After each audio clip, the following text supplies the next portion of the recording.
Assalamualaikum warahmatullahi wabarakatuh. Perkenalkan, nama saya Tirsa Almira dengan NIM 2010005. Di sini saya akan membuat sebuah video untuk memenuhi tugas konsep dasar PAUD saya yang dibimbing oleh dosen saya bernama Bu Tesya Cahyani Kusuma MPD. Sebelum itu, teman-teman semuanya jangan lupa like, comment, and subscribe ya teman-teman. Di sini saya akan menjelaskan tentang media pembelajaran. Adapun poin yang pertama yaitu pengertian dari media pembelajaran. Media adalah perantara atau pengantar pesan dari pengiriman pesan kepada penerima pesan terkait dengan pembelajaran. Media ini adalah segala sesuatu yang dapat digunakan untuk menyampaikan pesan dari pengirim pesan kepada penerima pesan sehingga dapat merangsang pikiran, perasaan, dan perhatian anak didik untuk tercapainya suatu tujuan pendidikan. Adapun pengertian media pembelajaran menurut para ahli, diantaranya ada menurut Break 1970. Media pembelajaran adalah sarana fisik untuk menyampaikan materi pembelajaran. Yang kedua yaitu menurut Scaram 1997. Media pembelajaran merupakan teknologi membawa informasi yang dapat dimanfaatkan untuk proses belajar mengajar.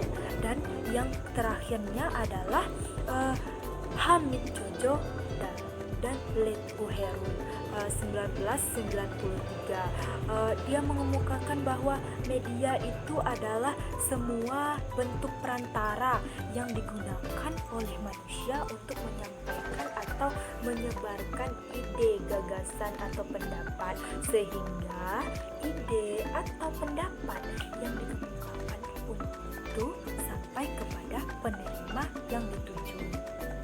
Dan dari berbagai pendapat tentang pengertian, maka dapat kita tarik kesimpulan bahwa pengertian media dalam pembelajaran ini adalah segala bentuk alat komunikatif yang dapat digunakan untuk menyampaikan pesan atau informasi dari sumber kepada anak didik yang bertujuan dapat merangsang pikiran, perasaan, minat, dan perhatian anak didik untuk mengikuti kegiatan pembelajaran.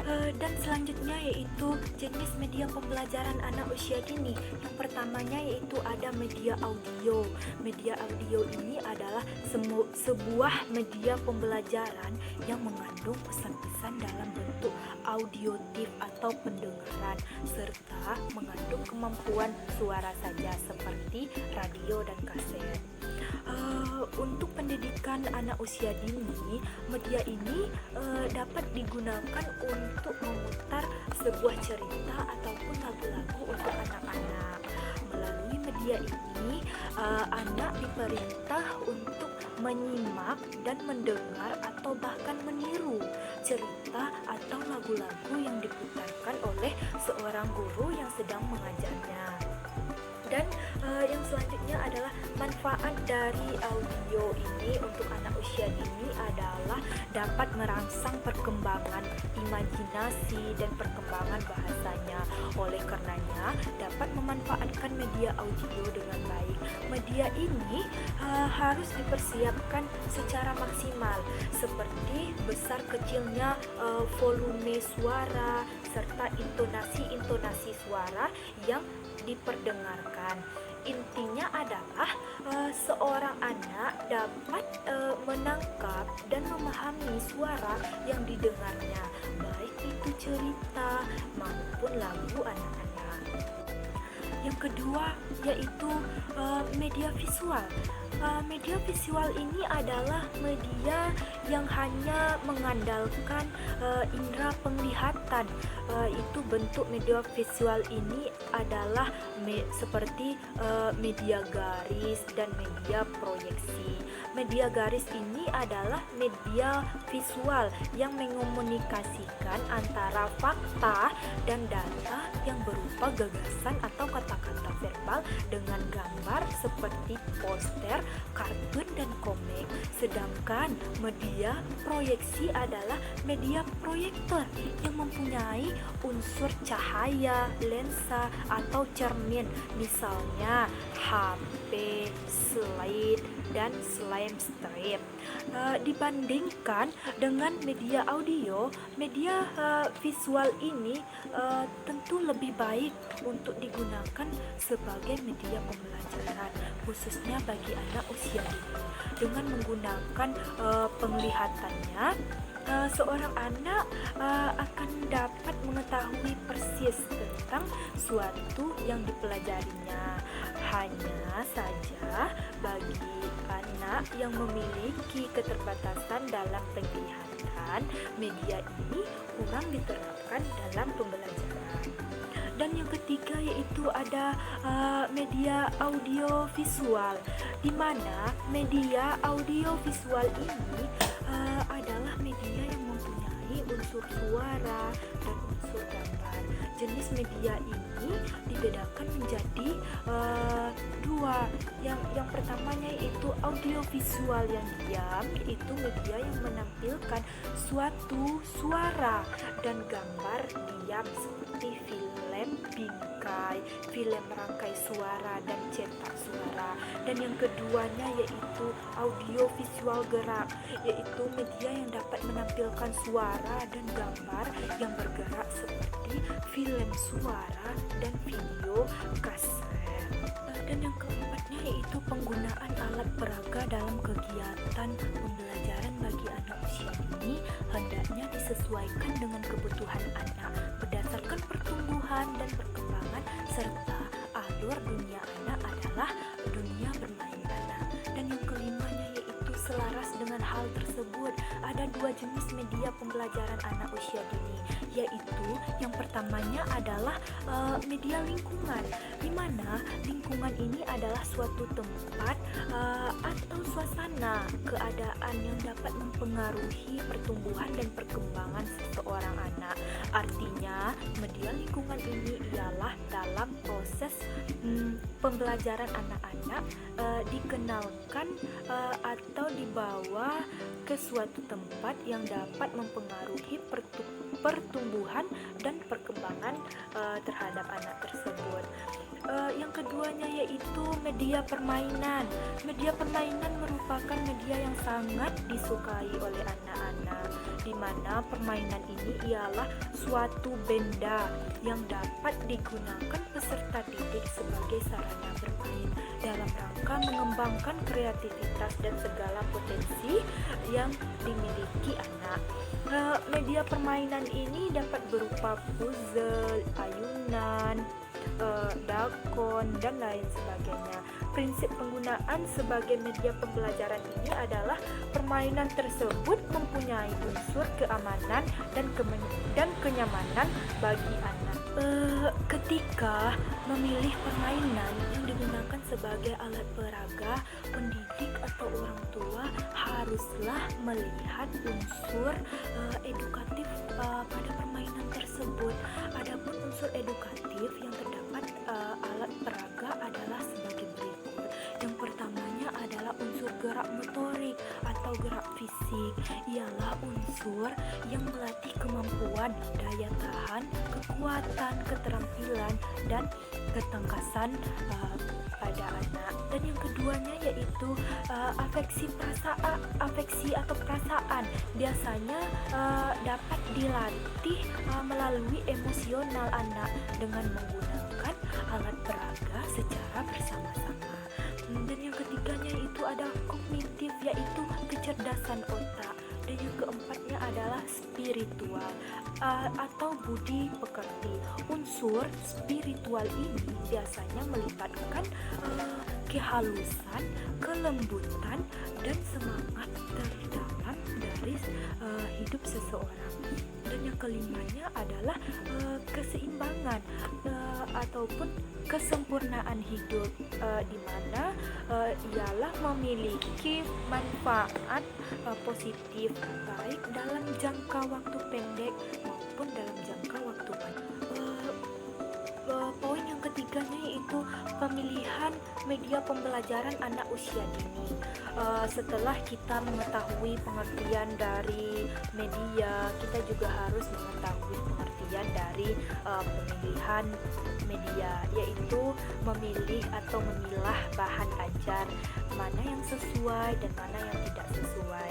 Setelah mengetahui arti pemilihan media, kita juga harus mengetahui bagaimana cara kita memilih media yang sesuai dengan tema atau materi yang akan kita pelajari, sehingga pelajarannya bisa berjalan dengan baik seperti semestinya. Dalam pemilihan, kita harus memperhatikan beberapa faktor. Yang pertamanya yaitu ada dana atau material. Pada saat sekarang ini kan kebanyakan guru di sekolah tidak menggunakan media untuk mempermudah siswa dalam mempelajari suatu materi pelajaran, dikarenakan dana yang dibutuhkannya itu cukup mahal, sedangkan sekolah tidak memfasilitasi dengan baik. Maka guru harus benar-benar pandai dalam membuat media agar tidak menghabiskan dana yang mahal, seperti guru dapat memanfaatkan barang-barang bekas dan pembuatan media. Dan yang keduanya itu materi pembelajaran. Selain dana, di sini kita juga harus memperhatikan materi pembelajarannya, karena setiap materi pembelajarannya itu beda, maka penggunaan medianya pun juga berbeda. Sebelum menentukan media, guru harus mengurutkan materi dan menggabungkan materi agar saling berkesinambungan. Dengan demikian guru bisa memakai satu media untuk beberapa materi. Dan yang selanjutnya adalah peserta didik. Faktor selanjutnya yang harus diperhatikan yaitu dari peserta didiknya. Pemahaman setiap individu dengan individu lainnya itu berbeda. Misalnya ada siswa yang gemar menggambar, menulis, mendengar, dan sebagainya. Dari data tersebut, guru harus membuat media semenarik mungkin agar perhatian semua siswa yang memiliki karakter yang berbeda-beda itu tertuju pada media tersebut dengan rasa senang dan gembira. Dan yang poin selanjutnya adalah jenis-jenis media. Pendidik dalam memilih media harus menentukan jenis media yang akan digunakan itu, yang mana jenis-jenis media antara lain ada audiovisual, dan alat peraga. Dengan adanya jenis-jenis media seperti itu, pendidik itu bisa melakukan stimulasi respon dengan peserta didik dengan baik. Setelah kita mengetahui beberapa faktor dan kriteria dalam memilih media, maka muncullah sebuah tips untuk media yang sesuai dengan faktor dan kriterianya. Yang pertama yaitu sesuaikan jenis media dengan materi kurikulum, seperti halnya yang sudah dijelaskan pada kriteria memilih media pendidikan. Itu harus menyesuaikan jenis media dengan materi pembelajarannya. Apabila medianya tidak sesuai dengan materinya, maka kegiatan belajar mengajar tidak akan berjalan dengan baik.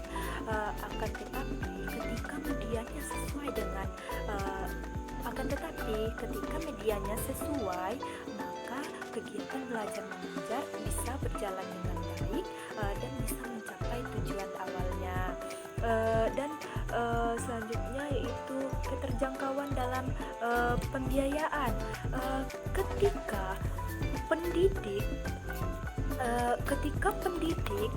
tidak memiliki biaya yang cukup, maka pendidik ketika memilih media harus berkonsultasi dengan pendidik lainnya yang sudah berpengalaman pengalaman dengan masalah memilih media yang cocok dan bermanfaat dalam kegiatan belajar mengajar.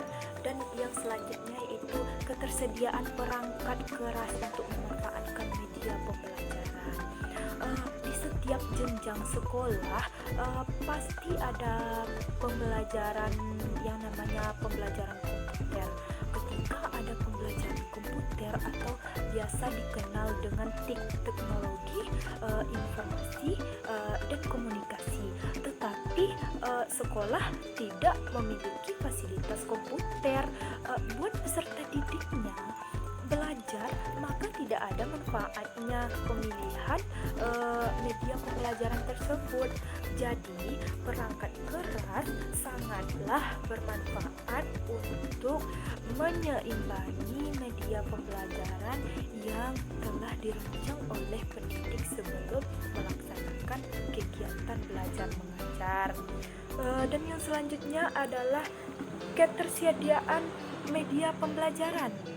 Ketersediaan media pembelajaran di pasaran, ketika pendidik ingin membeli media pembelajaran yang dijual di pasaran,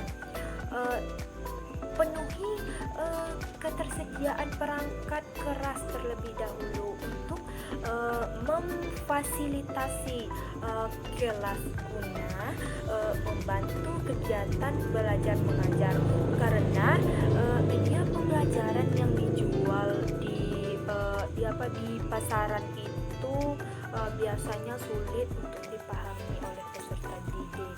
Jadi harus ada pendamping media lain untuk memahamkan media yang dijual di pasaran tersebut.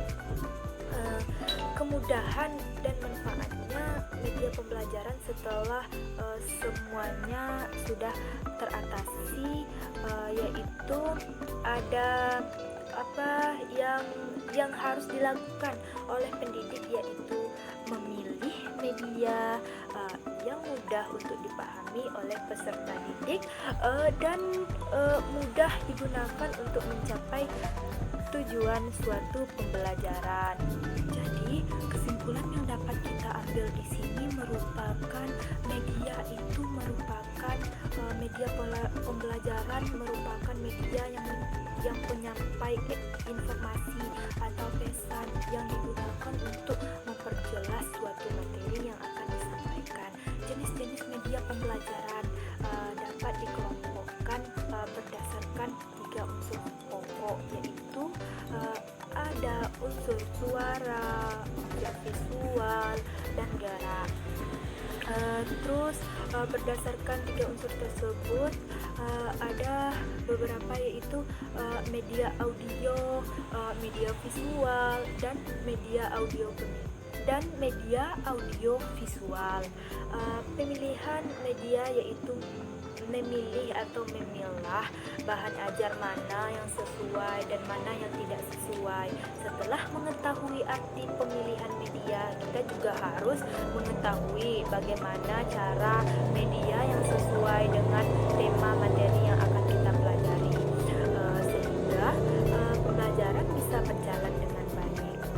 Adapun karakteristik media pembelajaran juga berbeda-beda tergantung dari jenis media, antara media cetak, media audio, media visual memiliki karakter yang unik dan memiliki kelemahan dan keuntungannya masing-masing. Baiklah teman-teman, hanya itu yang dapat video saya